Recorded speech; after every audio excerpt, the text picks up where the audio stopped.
So now we're already done with the introduction to vertical projectile motion, but then now we want to do the practical questions and see how do we answer the questions related to vertical projectile motions. And now the questions that we'll be looking at, I'm going to put them here. We're going to be doing 3.1. Let me just check because I have them on my phone. So we're gonna do 3.1, but then I'm not really interested on 3.1 because it's only a definition. The ones that I'm interested on is 3.2.1, 3.2.2, because it's the one where we're talking about how we actually do the calculations of the examples that we've given on the previous video. So the question reads, Elena drops a ball.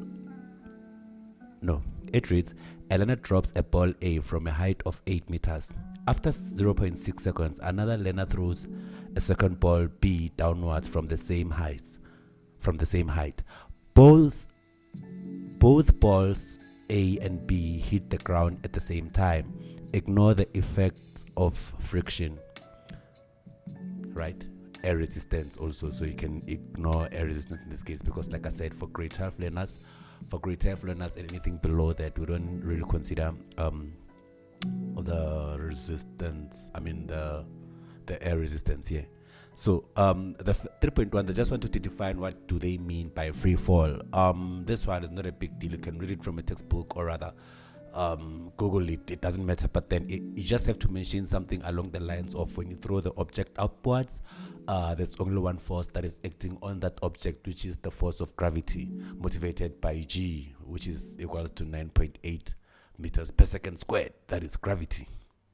But yeah, that's just that. But then let's look at the one that we actually want to do. So they want us to calculate the speed at which ball A hits the ground. That's the first question. You can see it's 3 marks. And the second question is they just want us to calculate ball B.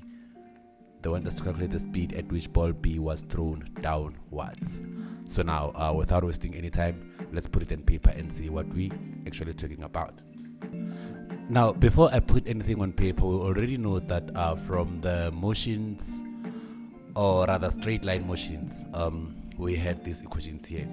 These equations, they are now exactly what we're going to use here. The difference is now where this acceleration, we're going to substitute gravitational,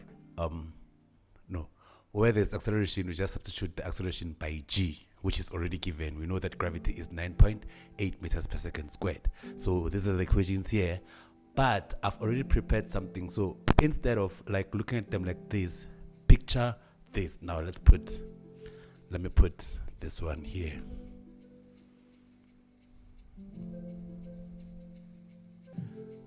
Now I've already prepared something like this. So you can see there it's V final minus V initial plus, instead of acceleration, it's gravity, which I know the value is 9.8 meters per second squared. Multiply by change in time, and that one there and that one there, and you can see what exactly they correspond with the very same equations, which are these ones. So now let's look at our question again, the one that we have to answer first. It reads again, they want us to calculate the speed that ball E hits. The first thing we must look at first is to check what do we have in connection to ball A, so we can know which equation are we going to decide to use from these ones. I call this data, like you must collect the information that you have, but then you must put all the unknowns according to the equations the way they are. So here, we're going to come back there. So here, I'm looking for data of ball A. What do I know about ball A? What is my initial velocity? I have final velocity.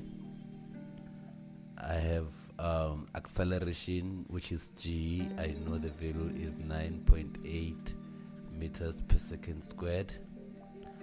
I have change in time, and what else? And also change in distance. This time you can see I used Y because we're looking at vertical, so it's only the Y axis. So we have that. But according to the information that was given to us on the question, hence they say we should calculate the speed at which the ball was dropped. But then the information that we have, it says a ball was dropped. Every time we've said that if a ball is dropped, every time it's just a single drop. When you drop it, it starts from an initial velocity of 0. So when you drop a ball, it starts from the initial velocity of 0, because being dropped means it was just it was on stationary, and then it has been dropped like that. Unlike the other ball B, it has been thrown, even though the student was standing up on the same height. But then the student who threw the ball B, he applied some sort of a force to throw the ball. So now in this case, that one, the initial was not 0 because it was thrown downwards. It was not dropped. So only when it's dropped, we'll assume that the initial velocity is 0. But in this case, the question, they want us to calculate the final speed, which is the final velocity. And now that is ball A when it hits the ground. They want to know that what was the speed when it hits the ground. As much as it has been dropped, I know that people may assume that when it hits the ground, it's supposed to stop. But then it doesn't just stop, it first bounces, meaning that initial, that final velocity, just when it hits the ground, the first one, that's the one we want to know. So that is the one in question, because having information like this will help us decide which formula to use from our formulas we'll select right now. And then we're looking at the change in time. They say after 0.6 second. Oh, okay. But then now we don't know what time it took for because the 0.6 second is for ball B. It was thrown 0.6 second after ball A was dropped. It has nothing to do with the information of ball B, or rather ball A. So for this case, we don't know what was the time it took for ball A over that period it was falling until it hits the ground. But we know the distance of the building. We know that the building is 8 meters. So we have initial velocity, we have our gravitational force, which is 9.8, and then we have change in y. The question is, which formula do we have that we can use that accommodates all this? Now, looking at the formulas from this one, you can then decide like, oh, which one should I use here? So judging from the data, one, we have final velocity, we have initial velocity, we have g. We don't have time. Also, we don't have time here. So this one, no, we can't use for this case. Here we have change in distance is equals to initial velocity. But the moment it involves time, we're like, nah, we don't know what time is. But the third one, we have initial velocity, it's 0. We have gravity, we know it's 9.8 meters because it's always given. We know what gravitational is, and then we know the distance of the building, which is 8 meters. So meaning we can use this formula to solve this. Now applying this formula to solve that, then we go like this. We're gonna say v final squared is equals to v initial squared plus 2g change in y.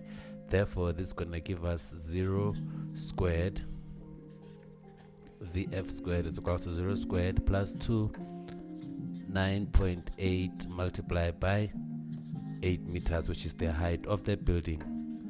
Vf squared, then it gives us a value of 156.80. Don't fall for it, because this is not your final answer, because it's v squared. And then to get the final answer, it means now we must get the square root of that and the square root of that. So now that means the final velocity which ball A strikes the ground with, it's gonna be, so the velocity that it will hit the ground with, it's gonna be 12.52 meters per second. So that's how we answer our 3.2.1. For me to use a positive 9.8 and a positive 8 for this is because I've chosen upwards to be negative, meaning the upward direction is a negative sign. So the downward one is the one where it's going positive. The reason why I selected like that is because now the whole scenario is going down. Matter sometimes you can it's up to you. when an object is going up, gravity is acting, the force of gravity is acting downwards towards the object. So in that case, your G will be minus 9.8. But then in this case, I considered upward as negative. So now the downward one is the one that I selected as positive. Hence, you can see there is 9.8 versus 8 meters. Other than that, if I would have selected upwards as positive, I would then say 9.8 is acting downwards. Then it's going to be minus 9.8 and then also minus 8 there. There's going to be a video where I'll explain this part into detail, but otherwise, even if you put negatives there, you'll still get the very same answer, regardless of which direction did you choose for your forces, or rather for the direction of the force. That's it with 3.2.2. And then let's try again. No, that's it with 3.1.1. Now let's try 3.1.2. For 3.1.2, they want us to calculate the speed of the ball at which ball A was thrown, the initial speed. Now we know that ball A was thrown, it was not dropped, so we want to know the initial speed. So now let's have our data. From our data for information on ball B, they want us to calculate the initial speed at which the ball was thrown. That's the one we need to know. But right, so here, data for ball B, the initial velocity we don't know. The final velocity,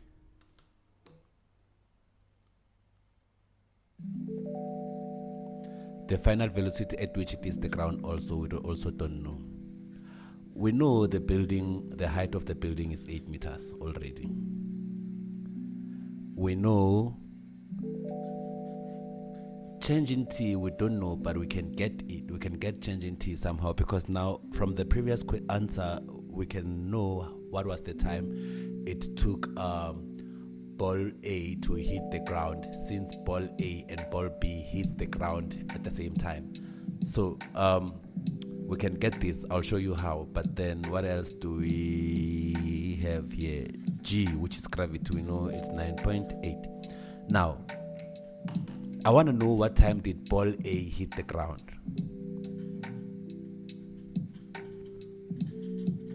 From ball A, I know that final velocity is equals to initial plus G change in T. Here I'm trying to find out how long it took ball A to hit the ground, because I already know that ball B was thrown 0.6 seconds later after ball A was dropped, and then getting the difference, it will show me the actual time for ball B. So now here, if I make change in T subject of the formula on this one, I will have VF, taking this to the other side, minus V initial is equals to that gravitational multiplied by T. So now this means I'm going to have VF minus V initial all over G. Then this will give me, what was my final velocity that I got there? It was 12.52 minus 0 divided by G, which is 9.8 meters. What does that give me? It gives me the value of that divided by 1.8, it gives me 1.28. So that's the time it took ball A to hit the ground. But what is the actual time that took for ball B? So to get that one, I just have to subtract the two. So I will then say to get the time for changing T for ball B, it's gonna be the one for ball A subtract by the one which when ball A was dropped later. So then we get 1.28 minus 0.6 seconds. That's the second. It's not that one there represents the seconds. It's not like it's 0.65, no. So then I get 0.68. That means then I know the change in t here will be 0.68 because previously I didn't know. So the change in t for ball B from the time it leaves the top building to the time it hits the ground, it was 0.68 seconds. Now I know which formula I can use from this, because now if you see here from my data, I have this one, I have change in height, I know the initial velocity, I now know the change in t and gravity. But what am I looking for? Oh no, I'm looking for initial velocity. So from here I don't know this one, but I know change in time and I know the change in distance. So then I can, so from here we know that since we know that the time it's 1.28, we can then calculate the change in time. I found it to be 0.6 seconds, but I want to show you how I got it. So the way I calculated it was, I said the change in time for ball B is the one for ball A, which is 1.28, the one I got here, and then I subtract the 0.6 because ball B was thrown 0.6 seconds later, and then this gives me 0.68 seconds. This is how I got the 0.6 seconds. Now from here I know exactly which equation to use. I know this one is directly in line with this equation because I'm looking for the initial velocity. But I have the time and the distance.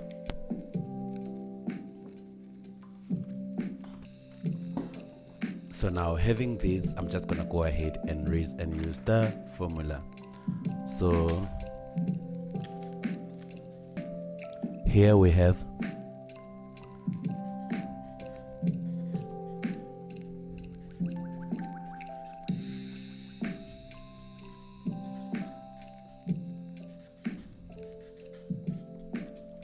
from this formula here. Before I substitute everything, let me make what they want subject of the formula, which is V initial. So from here it means we will have something of this form.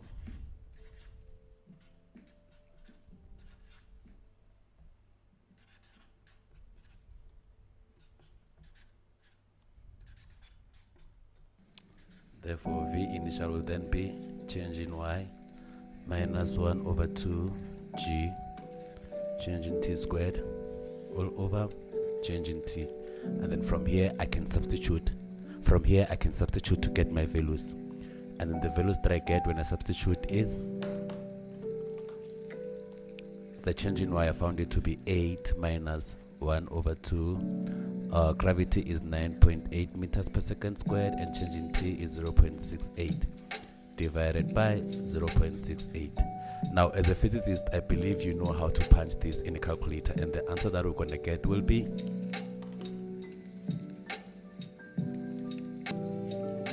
the value would be 8.43 meters per second. So that's how we got the initial velocity that ball B was thrown. So that's how it is like when you do the first. This was just our first trial of the first questions. Let's see the other type of the example. Join me on the second video as we do the second video of an example of vertical projectile motion. This is simplified areas A. I'm Mr. Maimane, and we are the guys who makes it looks easy. Please subscribe and like on our channel so we can be motivated to keep on supplying you with more content of such videos, because it takes us more time to prepare for such videos. Otherwise, as for Minantukula Kozeni, Nigimetakwala.